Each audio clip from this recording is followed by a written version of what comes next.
8ই June 8ই June ছিল আমার ছেলের বার্থডে। আর ওর বার্থডের উপলক্ষে আমি কী করলাম সেটাই আজকে আপনাদের সাথে শেয়ার করব। হ্যালো এভরিওয়ান, আসসালামু আলাইকুম, welcome to my new blog.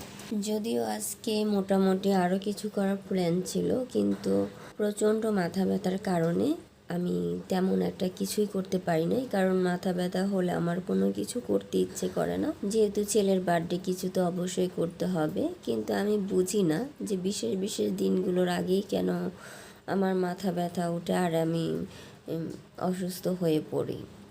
আমার মাংসগুলো ধোয়া হয়ে গেছে, তাই আমি পরিমাণ মতো লবণ, সয়া সস আর আদা রসুন বাটা দিয়ে মাখিয়ে রাখবো কিছুক্ষণ ম্যারিনেট করার জন্য।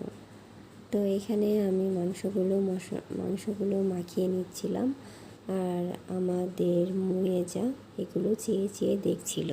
কারণ মাছ মাংসের ঘ্রাণ পেলেও একেবারেই পাগল হয়ে যায় খাওয়ার জন্য। তো যাই হোক, আমি মুরগিগুলো ভেজে নিচ্ছিলাম, কারণ আজকে মুরগির মাংস রান্না করব, পোলাও রান্না করব আর ডিম ভুনা করব। এতটুকুই করব আজকে। আর নিজের হাতে কেক বানাবো। যদিও আমি সুন্দর করে বানাতে পারি না, তারপরও ছেলের বার্থডে বলে কথা, তাই নিজের হাতে কেক বানাবো। তো রান্নাঘরে প্রচুর গরম, আমি বারবার মুখ মুছতেছিলাম।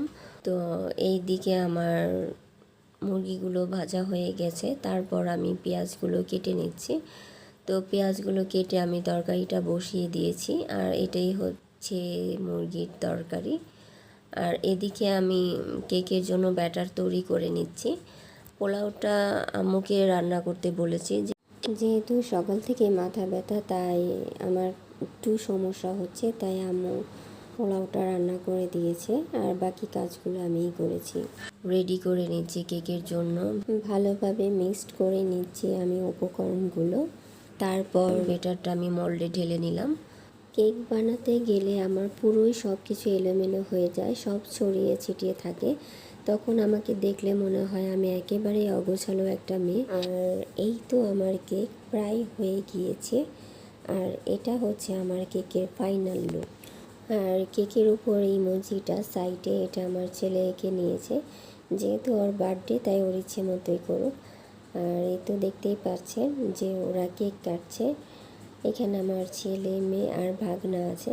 তো আমার কেক বানানোর সার্থকতা এটাই যে যখনই আমি কেক বানাই তখন ওরা খুব মজা নিয়ে তৃপ্তি সহকারে খায়। আর এই হচ্ছে আমার আজকের আয়োজন। তো সবাই এখানে খাওয়া দাওয়া করছে, আমার মা, বাবা আর আমরা 3 বোন পরে খাবো। তো আজকে এই পর্যন্তই, আল্লাহ হাফেজ।